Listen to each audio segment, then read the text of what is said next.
Hello, I'm Sweetie Biscuit, and this is my submission video for Harvey Relief Done Quick, Crypto Necrodancer Amplified, Melody All Zones.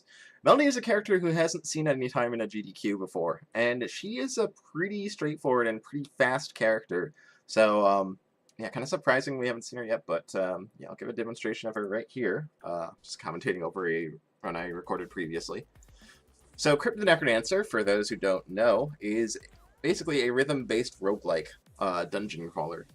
You make moves to the time of the music, and that's that's pretty much it.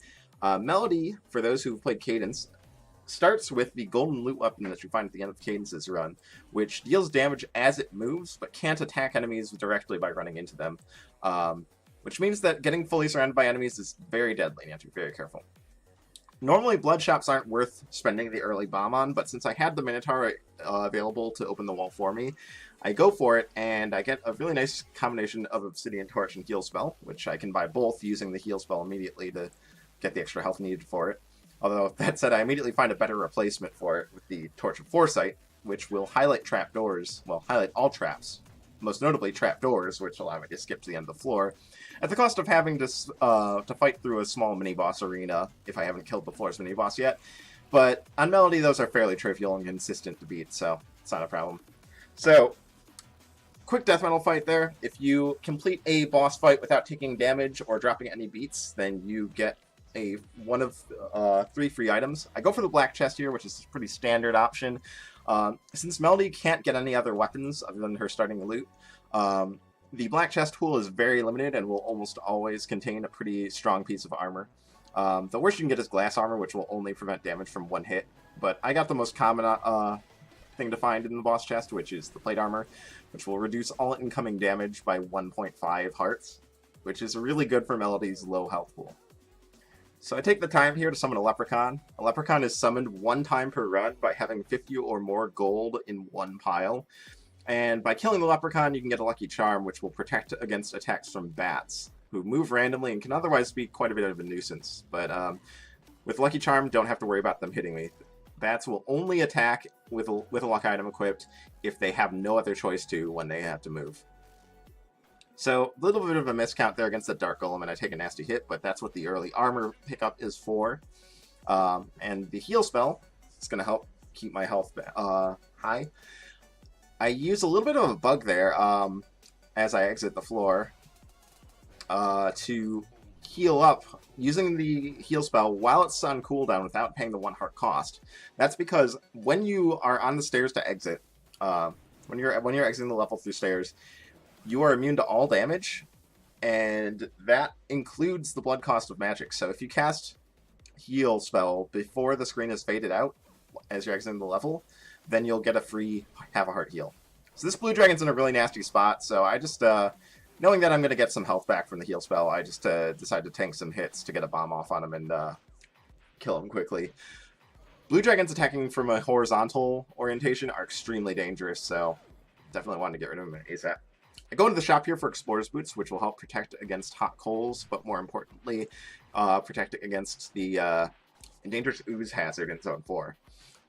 I decide I don't want to take the risk the long ice slide there, so I just buy the Blood Shovel to dig around the ice. The Blood Shovel allows you to dig any wall, but any walls above Tier 1 will cost half a heart to dig through. So it's a little bit tricky to use if you're not careful, but I figure that with the heal spell, it's fine to take something that costs a little bit of health. So the Explorer's Boots here allow me to wade through the water without wasting any beats, which saves me some time in this fight. Coral Rift is ordinarily a pretty slow fight for Melody without bombs, so bombs are important for a little bit of burst damage. I avoid picking up that ring despite the fact that I don't have a ring, because while that is technically the best item in the game, the best ring in the game, it does need to be transmuted before it actually is useful. The Ring of Becoming, until it's transmuted, serves no purpose other than to get you killed in 1 hit. With the Ring of Becoming equipped, you will die to any damage. If you transmute it, it becomes the Ring of Wonder, which provides a whole bunch of benefits, but I'm not going to risk that I'm going to be able to find a way to transmute it, so I go ringless here. I use the Warlock Teleport there to dodge the Ogre Swing. But, yeah, important to note, the Shriner back there had a Shrine of Space, which when you activate it, adds an extra room to every floor and grants you a choice of shovels. More importantly, though, after you activate it, if you bomb it, you'll get a Miner's Cap, which is one of the strongest items, speed items for Melody in speedruns, because it lets you auto-dig walls. Now, I got a bit of a nasty swarm situation there, so I just kind of tank the damage from the spike traps and eat the cookies while I wait for enemies to just suicide onto the spikes trying to reach me.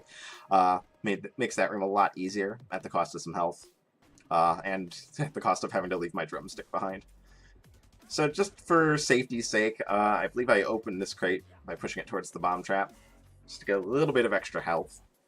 And I get a drumstick out of it, so, you know, replacing the one I just lost. Pixies are pretty dangerous on Melody. They heal you if they touch you, but if you attack them at all, they explode. And attacking them is pretty hard to avoid with Melody because of the fact that she just continuously attacks it whenever she moves. So the best way to deal with them is to just stand still and let them touch you. Pretty straightforward 4-3 here, though. You can really easily see how much time Miner's Cap is saving just by, you know, not having to spend any beats digging walls.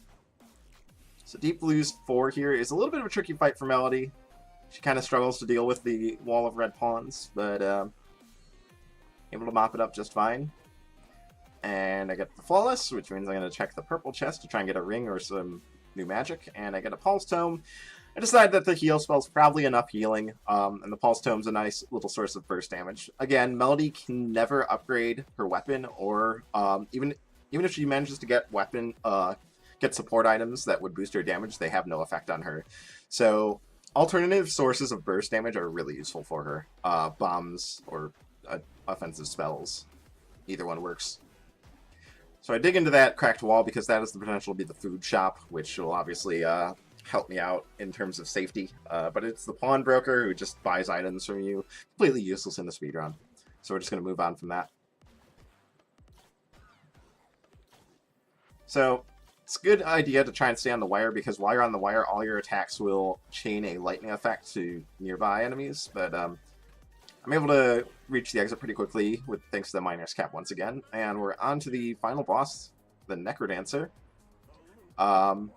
You'll see me trying to set up a very specific positioning with against Necrodancer very often here. That's because when you get close enough to him, he tries to run away, but with a very specific range, he'll move towards you and give you just enough time to hit him before he runs away. So yeah, 4 tiles away and 1 tile at the side is that magic range. And the loot deals with all the swarms of ads pretty quickly, and for the last hit, just gotta push him into the lava, and that's that. So yeah, that's Melody, all zones. Pretty quick run, and pretty straightforward to handle, since pretty easy for viewers to understand, because you've got the same weapon all the way through.